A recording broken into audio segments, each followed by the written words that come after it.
Ayan, so sila, tingnan natin sila. Nasunod. Grabe siya! Pa?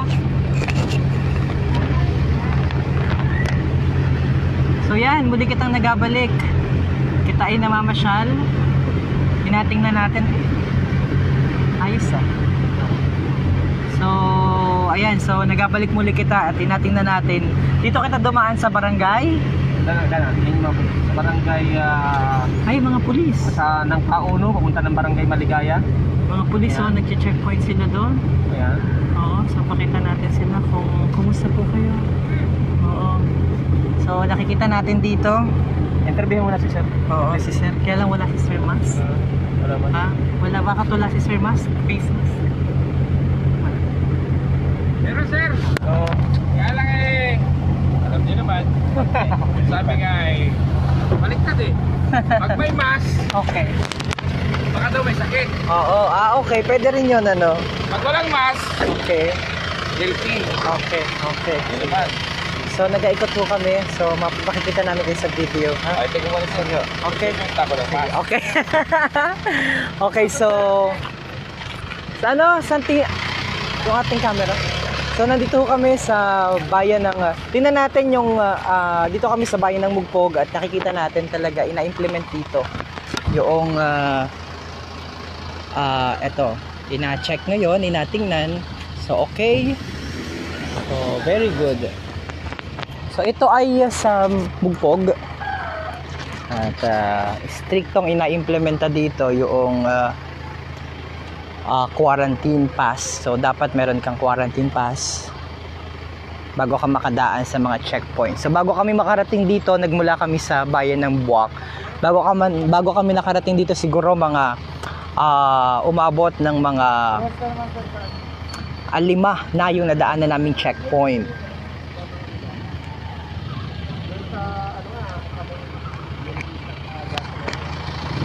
Ito, so kagaya nito, mahigpit talagang tinitingnan nila dito, sinisigurado na may mga ID, yung mga pumapasok o yung mga napasok, at saka inakuha rin yung pangalan ng mga napasok dito. Okay, so yan, katuwang ang Philippine National Police at ang ito mukhang taga ano si Sir. Sir, kumusta so far tayo po ngayon? Kayo po ang team leader natin ngayon? Yes Sir. Sir, ano po? Nabigyan, konting ano lang ho.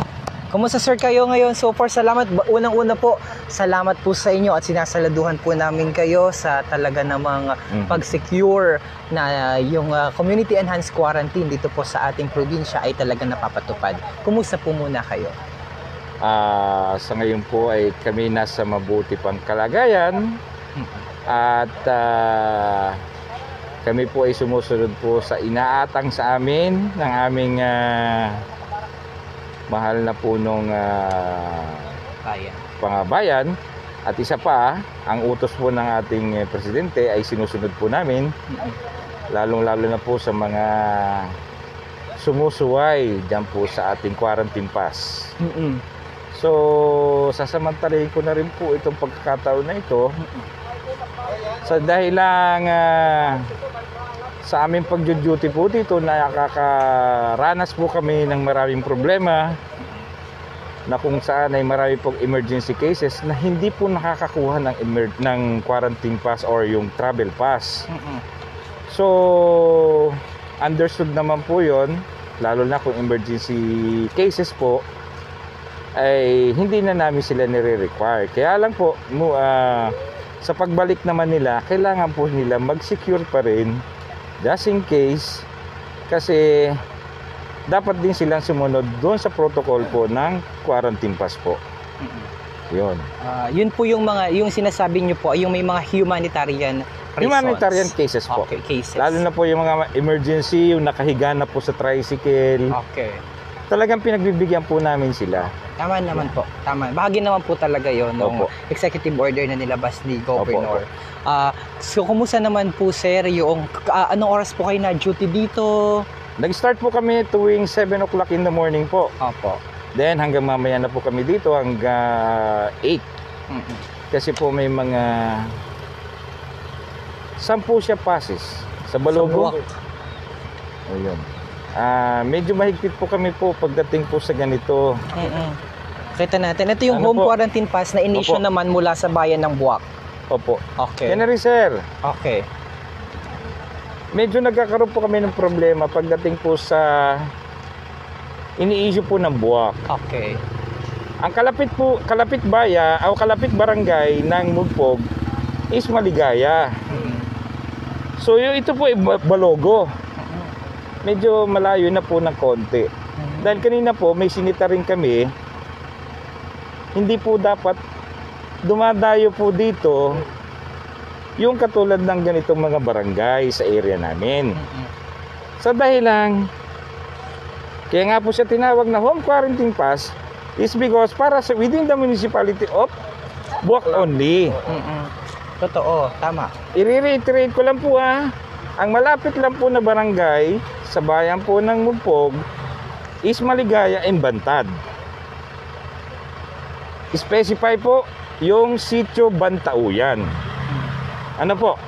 Pero po itong Balogo, which is inner seaside, ay hindi po namin pinapayagan at kinukumpiska po namin ito. Sa dahilang hindi naman sila dumaan sa proseso. Ano po? Okay. Ito po ay kinukumpiska po namin. So ito po ay pangalawa na po dito sa area namin na ito na na-encounter namin po yung ganitong case. Sir, paano daw po ay yan ay halimbawa nagtatrabaho dyan, malapit dyan sa Ay dito sa... unang-una po, number 1, bawal po tayong mamasada. Okay. Pangalawa, kung bibili po tayo ng pagkain, nandyan po ang public market ng Buwak. Okay. At pangatlo, wala po kaming bangko dito kundi card bank only. Okay. Kakaunti lang po yung aming depositor po or yung naglo-loan, kakaunti lang po. Which is hindi katulad ng Land Bank, PNB, and or RCBC. Okay. Kaya doon kami po nagkakaroon ng problema. Sige po. So yan po yung mga na-encounter po namin po dito. Tabing galang na po sa mga Sa Karatig. karatig barangay, karatig munisipyo na talaga po pag sinabi po ito at inintindi natin, ito po ay para lang sa bayan ng Buwak. Tama naman po talaga. Jurisdiction, ang may pananagutan po yan ay jurisdiction po yan ng pamahalaang bayan ng Buwak. Opo. So, ibig sabihin, yan po ina-honor lamang talaga sa bayan kung sa saan Buwak. nakakasako. Opo. Tama naman po kayo. So, siguro isang paalaala din natin sa ating mga kababayan kasi iba naman hindi dapat po ito ang inapakita dito. Halimbawa may checkpoint po tas lumipat Travel po kayo sa pass isa. na po. Dapat travel pass na po. At ang Opo. travel pass natin, pakita natin yung travel pass. Pakita namin nandun sa harap, yun po ay inisyo naman sa amin ng gobernador. Opo. Dahil sabi po ni Governor, kailangan daw pong masecure nila yung mga tao na lalabas mula sa isang bayan patungo sa isang bayan o kaya ay sa buong probinsya Opo. ng Marinduque. At ako po ay nananawagan sa ating mga kababayan na dapat po ninyong unawain kung ano po yung mga guidelines at mga panuntunan na inilalabas po ng ating mga pamahalaang bayan, mga lokal na munisipyo sapagkat ang lahat po ng ito ay ginagawa upang masiguro na ang lahat po ay ligtas. At ang Tama ating po pong yun. kapulisan ay nandito upang unang-una i-secure, bantayan at i-implement po ang binibigay na kalatas ng pamahalaang bayan. So, Totoo po. kailangan nyo pong unawain sila. Dahil sa panahon po ngayon, lalo pa at meron na po tayong kaso ng COVID dito po sa ating lalawigan, kailangan po talagang sumunod kayo sa iniaatas po ng ating pamahalaang lalawigan at ng lokal na munisipyo. Ito po yun. Sir, maliban po doon, baka meron pa po kayong panawagan sa ating mga kababayan. Panawagan ko lang po sa ating mga kababayan. Lalo na po dito sa Mugpog. Ang sir, by the way muna, medyo challenging ho kayo sir, dahil ang checkpoint nyo po ay yung papunta ng Balanacan. Yes, sir. Ano po, so yung maliban ho doon, maliban dyan sa sinabi nyo, ano pa ho yung mga na-encounter nyo po? Yung po mga lumalabas po mga truck Okay. palabas po ng probinsya. So sila naman po ay sumusunod din sa atas ng ating gobernador regarding po sa travel pass. May food lane na tinatawag po tayo. Sila po yung mga food lane cargoes natin. So wala po naman nagiging problema pagdating po sa food lane cargoes dahil may kompleto po sila ng kanilang mga papeles. And pagdadaan po sila sa aming area, yan po yung nilalagyan po namin ng pangalan, signature, time. Para po alam po ng balanakan na dumaan talaga sila sa checkpoint. Yun po. Tama. Opo. Okay, so that being said ho, ano naman po yung mensahe ninyo at panawagan sa ating mga taga-Mugpog, lalong-lalo na yung mga taga-Mugpog na nadaan ho dito sa inyong jurisdiction, at the same time yung ating mga cargo vehicle? Opo. Ako po yung nagagalak po at kami inyong napaunlakan regarding po sa interview na ito. Ang panawagan ko lang po sa inyo, mga kababayan ko, ay sumunod po tayo sa utos ng ating pamahalaan na dapat po ay limitahan natin ang paglabas-masok sa ating pagpupuntahan, at kung kinakailangan pong bilhin po yung mga dapat bilhin, ipabili na po kagad para po maiwasan natin yung sinasabing magkandahawa-hawa po tayo. Hindi po natin alam kung sino po ang carrier. Hindi natin alam kung sino yung may sakit. At ang isa pa, kaya po kami naghihigpit is because iniingatan namin po kayo. Hindi hangarin po namin na kayo'y awain, kundi gusto lang namin kayong pangalagaan. Yun lang po. Dahil itong mga kapulisan naman natin, sino baga naman ang may gusto na maharap sila sa napakaraming tao, umaga, tanghali, hapon. Kaya naman ang akin pong mula po sa Philippine Information Agency at sa Marinduque News, ang amin pong panawagan sa ating mga kababayan ay sumunod po kayo sa itinatadhana ngayon ng ating gobyerno, sapagkat ang hangad lamang po naman nila ay ang atin pong kaligtasan.